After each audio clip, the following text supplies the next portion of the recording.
let's get into the second story that kind of also touches on Carol Sue Elviker. Elviker. Carol Sue Elviker. Let's check it out, folks.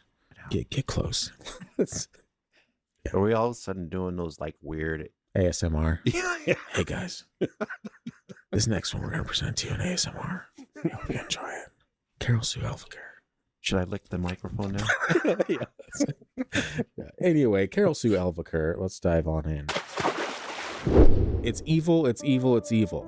That was the message screamed out through the Ouija board that played a role in a fatal stabbing of an Oklahoma man in 2001. The stabbing was followed by a bizarre escape attempt in which the primary suspect deliberately crashed the getaway car and fled naked into the woods. Carol Sue Elviker, 53, apparently became intensely interested in the Ouija board and took the dire messages that came through it seriously. According to court affidavits, Elviker thought the board connected her to God and the messages came from him. In a board session on February 11, 2001 with her daughter, Tammy Roach, 34, local folk musician. No, I'm just kidding. That's not in there. And Roach's two daughters, aged 10 and 15, Elviker believed that the board told her that Tammy's husband, Brian Roach, lead singer of Papa Roach. No, I'm just kidding. I'm kidding. No, I'm fucking around. Brian Roach was evil and must die. She also ascertained through the board that a 10-year-old girl was evil as well. Classic. Mm-hmm. While the females played with the board, husband Brian slept in the next room. Elviker grabbed a large kitchen knife and stabbed Brian in the chest.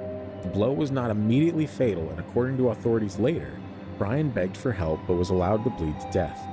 Tammy took the knife away from her mother and hid it. The two women and the girls got into Tammy's car and fled the scene, driving north on Interstate 44 toward Tulsa. The case then took a strange twist. Elviker deliberately rammed the car into a highway sign near Chandler in an apparent attempt to kill everyone in the vehicle, including herself. Elviker broke both ankles in the crash, ouch, and other occupants were slightly injured. So she did this thing to like kill everyone, and she's probably the one with like the most, Right. the biggest injury. She's like, "Fuck everyone." Has to get a wheelchair and help to get to the bathroom after that. Fuck that. Karma. Yeah, and other occupants were slightly injured. They got out of the car, even Elviker on her broken ankles, don't want to think about that, and Elviker attempted to push the 15-year-old daughter into oncoming traffic. She was fortunately unsuccessful. Elviker ripped off all her clothes, jumped the highway meridian barrier, and ran into the woods. With broken ankles? Exactly. That's why I said don't want to think about that. That sounds painful as shit. Meth is crazy. Meth, yeah. Got to bring back that little catchphrase, huh? Meth. Yeah. It came around. Who knew? Who knew it'd be back? No. I wonder if I still have that somewhere. Elviker broke both ankles in the crash. She was found hiding there by authorities and was taken to the University of Oklahoma Health Sciences Center for treatment. She was charged with first-degree murder. Tammy was charged with being an accessory to murder.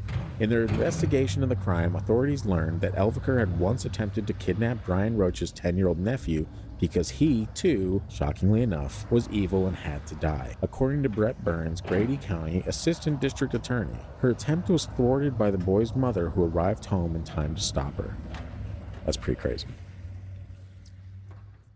Now, there is evil. Ooh, let me do that again. Yeah. Now, there is evil in this story. Yes. I'm not sure it's the Ouija board. This lady is something else. What is she? Christian? I mean, she's definitely on something. Yeah. She's on fire with the burning evil of Beelzebub or something like that. I don't know what to say. That's such a crazy story. Yeah. Were they doing bath salts or something like that? I don't. Yeah, before it was cool. Yeah. Yeah, no, it's just kind of, it's crazy that there's, and these aren't like, in that book had multiple stories of this like exact same theme where it's almost like someone saw something on a board and then was like, nope, I need to murder someone. Right. Like, so the fact that it's happened multiple times, I don't know, it kind of like there's theories revolving Ouija board demons, right? That, and spoiler alert, this was going to be about Zozo because I said I was going to make an episode on Zozo. But as I started researching it, I found something else on Zozo that I wanted to add into this episode. So I was like, I'll just do it part 2 for the regular Ouijas. But Zozo is coming, folks. So. Zozo. Yeah, Zozo.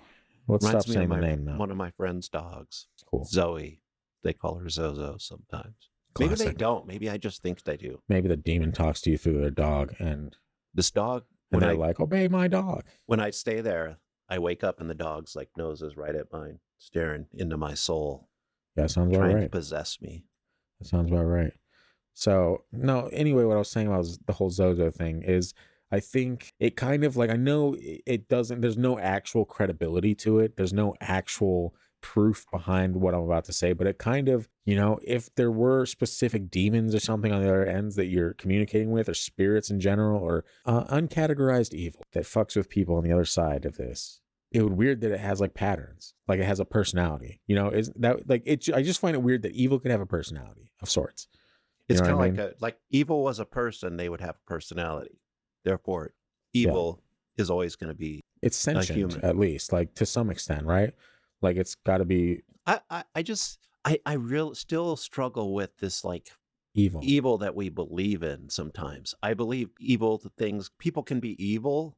I'm not sure it always comes from this dark place. It could. It could come from the light side of evil. Yeah. I mean, if there is, like we talked about Constantine a while back. Yeah. I mean, if that world exists, then evil, you're right and I'm wrong.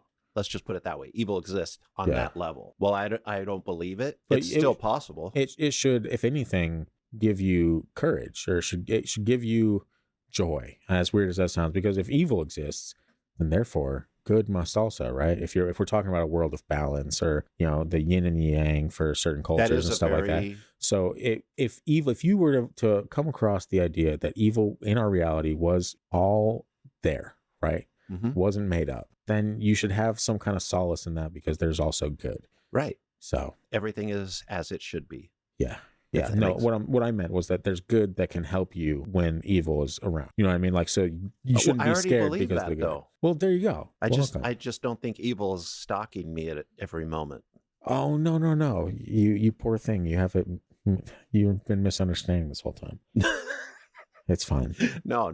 It's funny to hear a Ouija story come from a more recent time. Yeah. Oh, there's several I found. But what's weird, I found a lot that were, and actually the crime ones that we're going to get into, there was like, I found 6 or 7 of them in that book that I really liked. It's like, most of these are from 1920. Yeah. Like the year 1920. There was like maybe a couple that weren't 1920, but the majority of these stories were from 1920. Different areas, different time, or different locations or whatever, but 1920.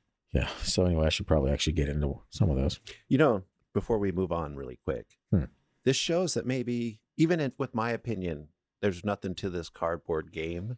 Maybe certain people should not partake because their mental structure will put them into a bad situation. Just like those same people should not partake in mushrooms or LSD for similar reasons. Yeah. You know, it gets dangerous. Yeah. I think obviously if you do have mental issues, probably going to have some issues with this as well. But I don't think the majority of experiences that people have on or using Ouija boards are mental illness. Like I definitely cannot subscribe to that theory at all. Oh, I wouldn't either. I'd say most of it's just imaginary. Yeah, exactly. I can believe that. Sure. No. Like my dig. It's perfect. I made you stop for a little while because I dug it so bad. Yep, you dug it so bad. I don't know what that means. I have no idea what dug it so bad means. Nobody does, Christian. Nobody does. Yeah, for those of you wondering, yes, it is still windy.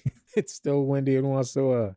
You got to be tough to live in Alaska, man. 2 weeks of wind like this. It was hurricane status. It was like 75 miles an hour. Or I think the peak was 74 miles an hour gusts. I saw, because I live in Eagle River, a bald eagle get blown away. Did it blow you away? I was blown away mentally. Yeah, Inception. Like the girl in the last murder story that we just talked about with the Ouija board.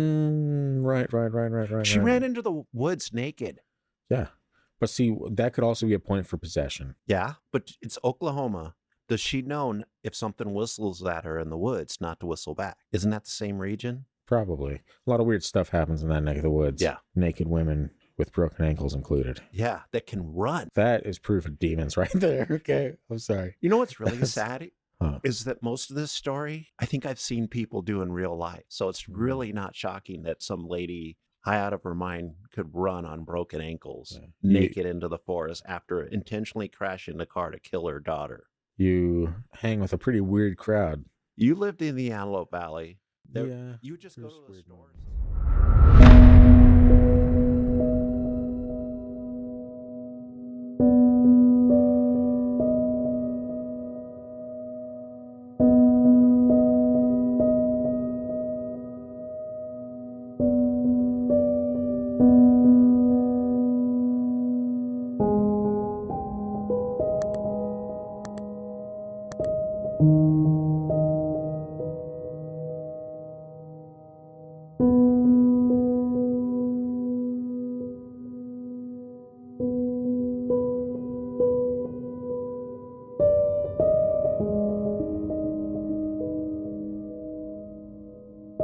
you.